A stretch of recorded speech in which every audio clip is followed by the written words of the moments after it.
होली के साथ ही रमजान का महीना भी चल रहा है। इस साल होली और जुमे की नमाज एक ही दिन पड़ रही है, जिसे लेकर के शहडोल पुलिस एक्टिव मोड पर नजर आ रही है। जिले में होली और जुमे की नमाज को देखते हुए पुलिस ने सुरक्षा व्यवस्था को चाक चौबंद कर दिया है। शहर में शांति बनाए रखने के लिए पुलिस ने व्यापक योजना तैयार कर दी है। होली और रमजान को शांतिपूर्ण कराए जाने को लेकर के शहडोल पुलिस के आला अधिकारी सड़कों पर उतर आए हैं। पुलिस के आला अधिकारी क्षेत्रों में फ्लैग मार्च कर रहे हैं। साथ ही सभी से अपील की जा रही है कि पर्व को शांतिपूर्ण ढंग से मनाएं। अब देखिए स्टेशन से लेकर के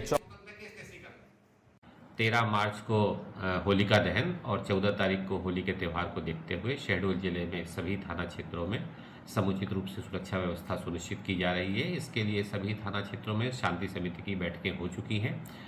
इस त्यौहार में चूंकि रमज़ान का महीना भी चल रहा है और शुक्रवार के दिन कुछ स्थानों पर जुमे की नमाज भी होती है और उसी दिन होली भी है। इस बात को ध्यान में रखते हुए संवेदनशीलता को दृष्टिगत रखते हुए दोनों पक्षों को बीच सौहार्दपूर्ण माहौल में वातावरण में होली का त्यौहार संपन्न हो, इसके संबंध में अपील भी की गई है और सभी संवेदनशील स्थानों पर पेट्रोलिंग और फिक्स पिकेटिंग की व्यवस्था भी की जा रही है।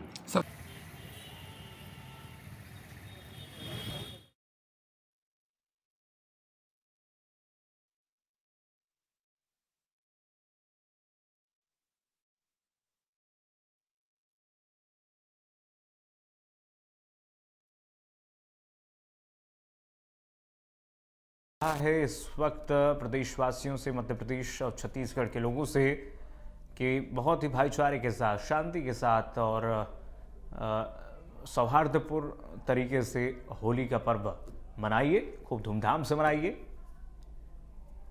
पुलिस के जवान और सुरक्षा बल इस वक्त तैनात हैं। सुरक्षा के साथ पूरे होली के पर्व को मनाया जा रहा है। देखिए खुद मैदान में इस वक्त जिलों के जो कप्तान हैं, एसपी सुप्रिटेंडेंट ऑफ पुलिस इस वक्त मौजूद हैं। जिलाधिकारी मैदान में, फील्ड में है। और चलिए हमारे सहयोगी अजय गोहिल जुड़ रहे हैं रायसेन से। रायसेन में क्या तैयारियां अजय होली को लेकर के? बिल्कुल कीर्तिमान, मैं आपको बता दूं रायसेन में भी होली का त्यौहार मनाने के लिए व्यापक तैयारी की गई है। मैं आपको बताना चाहूंगा कि सुबह 9 बजे से हनुमान मंदिर पाटन देव से एक विशाल चल समारोह यहाँ पर जुलूस होली का निकलेगा और शुरू होगा और जो नगर के प्रमुख मार्गों से होते हुए और महामाया चौक पे समाप्त होगा। लेकिन अगर बात करते हैं इस बार होली का त्यौहार फिर एक बार शुक्रवार के दिन पड़ रहा है, तो जुमे की नमाज और होली का त्यौहार एक साथ पड़ने के कारण जिला प्रशासन पूरी तरह से चौबंद है, चाक चौबंद व्यवस्थाएं की गई हैं। प्रशासन पूरी तरह से अलर्ट मोड पे है। मैं आपको बताना चाहूंगा कि रायसेन मध्य प्रदेश के उन जिलों में से है जो अति संवेदनशील श्रेणी में आते थे, लेकिन विगत कई वर्षों से देखा जा रहा है कि भाईचारे की मिसाल देखने को रायसेन में मिलती रही है। तो अगर इस बार की बात कर सकते हैं तो हम रायसेन की एक जामा मस्जिद पर मौजूद है। एहतियात की अगर बात करते हैं, सुरक्षा की बात करते हैं, तो आप देख सकते हैं यहाँ पर तो इस मस्जिद के सुरक्षा के लिए भी यहाँ पर पुलिस के जवान यहाँ पर लगाए गए हैं ताकि किसी प्रकार की अनहोनी से बचा जा सके। भाई अगर बात करते हैं दोनों समुदायों की, पुलिस प्रशासन द्वारा कई बार मीटिंग ली गई, शांति समिति की बैठक भी आयोजित की गई, जिसमें ये फैसला लिया गया, दोनों समुदायों से निवेदन किए गए कि अगर आप जुलूस का समय थोड़ा पहले कर लेंगे या आप नमाज का टाइम थोड़ा सा बाद में कर लेंगे तो भी काम चल जाएगा। तो दोनों पक्ष सहमत हो गए थे। हालांकि मैं आपको यहाँ पर बताना चाहूंगा अपने दर्शकों को कि रायसेन की अगर बात करते हैं तो रायसेन में लगभग 10 या 11 मस्जिदें ऐसी हैं जिनमें जुमे की नमाज अदा की जाती है।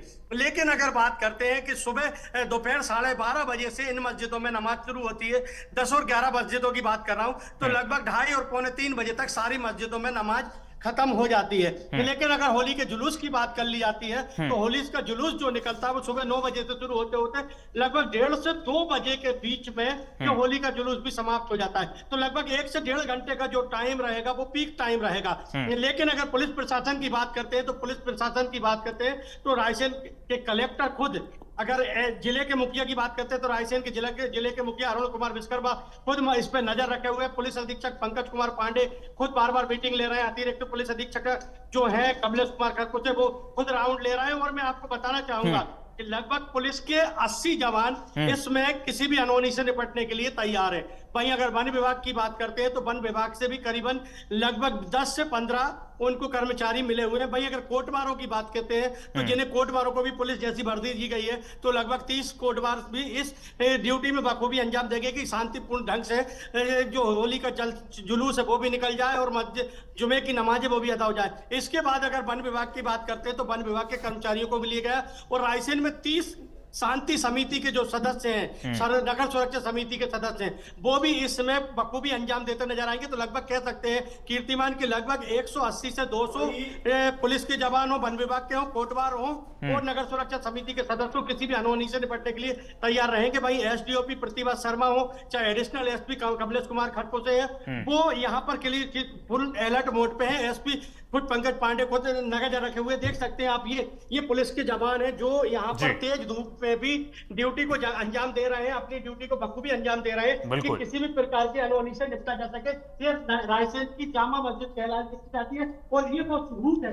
मैं अपने सहयोगी से कहूंगा कि ये वो रूट है, यहाँ से होली का जुलूस यहाँ से नजर आता है और ये इस रास्ते से वार्ड नंबर 16, 17, 18 वार्ड नंबर 16, 17, 18 यहाँ से पढ़ते हैं तो इस रास्ते से ये जुलूस यहाँ से वापस चला जाता है। लेकिन अगर बात करते हैं तो मस्जिद की बात करते हैं तो मस्जिद से महज 100 कदम की दूरी पर ये होली का दहन भी किया जाता है, जिसमें सभी वर्ग के लोग मिलजुल कर हिस्सा भी लेते हैं। तो ऐसा नहीं है, शांति समिति की जो बैठकें हुई है, पुलिस प्रशासन हो चाहे जिला प्रशासन हो, उनके द्वारा जो दोनों ही पक्षों से जो बातचीत की गई थी उसका व्यापक असर देखने को मिल रहा है। रायसेन में हालांकि किसी भी मस्जिद को नहीं ढका गया है क्योंकि दोनों ही पक्षों ने शांतिपूर्ण ढंग से होली का जुलूस और सहयोग देने की बात करी है। तो सुबह की नमाज अदा की जाएगी। वही मुस्लिम समुदाय ने तो ये भी कहा है कि अगर हमारी जरूरत लगेगी तो हम होली के जुलूस पर फूल बरसा भी होगा, गुलाल भी बरसा देंगे। लेकिन अब बात कर लेते हैं, अगर शांतिपूर्ण ढंग से चाहे समाजपूर्ण दोष की बात कर ली जाए, चाहे मस्जिद की नमाजों की बात कर ली जाए, तो दोनों पक्ष इस बात पर सहमत हुए हैं कि शांतिपूर्ण ढंग से जो काम संपन्न हो जाते हैं वो लड़ाई झगड़े दंगे में नहीं होते। मैं आपको एक जिक्र करना चाहूंगा 1984 के रायसेन के दंगे में 2 युवकों की मौत हुई थी। एक अनीस नाम का युवक था और एक आनंद नाम का युवक था। एक मुस्लिम पक्ष से एक व्यक्ति की मौत हुई थी और एक हिंदू पक्ष से एक व्यक्ति की मौत हुई थी। आज उनके परिजन देख लीजिए, बुजुर्ग हालत में, कोई देखने नहीं जाता है। तो किसी को कुछ नहीं मिलता, ये उनके परिजनों से इस पीड़ा को समझा जाए। तमाम तैयारियां हैं पुलिस की और अजय आप ग्राउंड जीरो से तस्वीरें दिखा रहे हैं और ये तस्वीरें बता रही हैं कि किस तरीके से इस वक्त मध्य प्रदेश में सुरक्षा के चाक चौबंद हैं और रायसेन की कैसी तस्वीरें हैं। रायसेन में चप्पे चप्पे पर सुरक्षा के जवान इस वक्त मौजूद हैं, मस्जिदों के बाहर, साथ ही साथ जो संवेदनशील क्षेत्र है वहां पर पुलिस विभाग एकदम अलर्ट मोड पर है, चौकन्नी है